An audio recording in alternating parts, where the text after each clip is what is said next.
赌城唐人街连续窃案，在警方的积极作为之下，已逮捕一名菲律宾裔惯窃。这名非裔窃犯在落网后供认，在今年上半年至少在唐人街一带闯入17家餐馆，并以盗取现金和值钱物品为主。有鉴于赌城唐人街窃案频传，不仅许多餐馆受害，对于外来游客放在车上的物品，窃贼也不放过。是经本报多次报道后，附近热心的警局认证义工反映之下，获得警局高层的重视，除亲访新闻报了解案情之外，并约定29日下午和部分中餐业者面对面交流。 He just recently made a very good arrest, and he solved 45 cases of burglary. Okay, so when somebody breaks into a house or into a business and they steal something, that becomes a burglary. Now that's different from a robbery. A robbery is when it happens from person to person, and that's a robbery. And especially if a gun's involved, that's a robbery. So when it's property, then it's a burglary. So burglaries are very important to us because we know they don't stop. In this case, basically what normally happens in a burglary is you have people that use drugs, and they want to go into a business or into a house to steal something that they can quickly sell and then go buy more drugs. That happened to be the case in this case for this caper that the detective's going to be here to talk a little bit about it. The important thing that I would like for all of you to take away from here is just how important it is that you file a report, even if you think that the police are not going to do anything, which we are, but it's going to take some time. I'll tell you what happens when you do not file a report.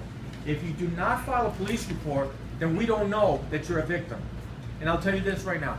There's 8 police stations throughout there's going to be 9 soon, throughout the whole city, okay? Each one has a captain. Every Wednesday, we have a meeting that's called Action. And all the captains get together and they talk about the crime that's happening in the city. And I'll tell you this, if you do not file a police report, then we don't know that a crime is happening in your business or in your neighborhood. And guess what? There's only 2,500 police officers. There's 2 million people in Las Vegas. Only 2,500 police officers. There's 40 million visitors that come to our city every single year. 40 million. So that's a lot of people for just very few police officers. So these captains, they go, where is the crime happening? Is it happening in the northeast, southeast, southwest? Where is the crime happening? And based on where people are reporting crime, that's where they put the helicopter, that's where they put the police dogs, that's where they put the police officer. So if you don't report it, we don't know, and we think that your neighborhood is okay, and so we're not going to put any police officers there. 警探建议商家不要把钱放在收款机里，这容易成为歹徒抢钱或盗窃的目标。根据经验，犯罪的人通常是找容易的目标先下手。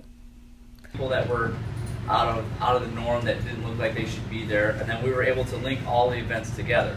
So totally, we had 26 different events where this guy went in by himself and was able to and did the same thing. We were able to identify him because of the stuff that he was leaving behind. So he would go in and he would leave a little saw blade. And as small as that is, because that was reported to us, we were able to link all these events together. 布拉德再三强调报案的重要性，报案就会有完整的记录，警探就可借此拼图去搜集线索，证据充分就能逮捕到嫌犯。But if we don't know who the person is, and nobody recognizes the person, and nobody comes forward with information, you might as well not have any information, because we need information where we have a name, an address, or we can go and capture them. If we don't know where they live, who they are, it's still very difficult, despite the fact that we might have a video.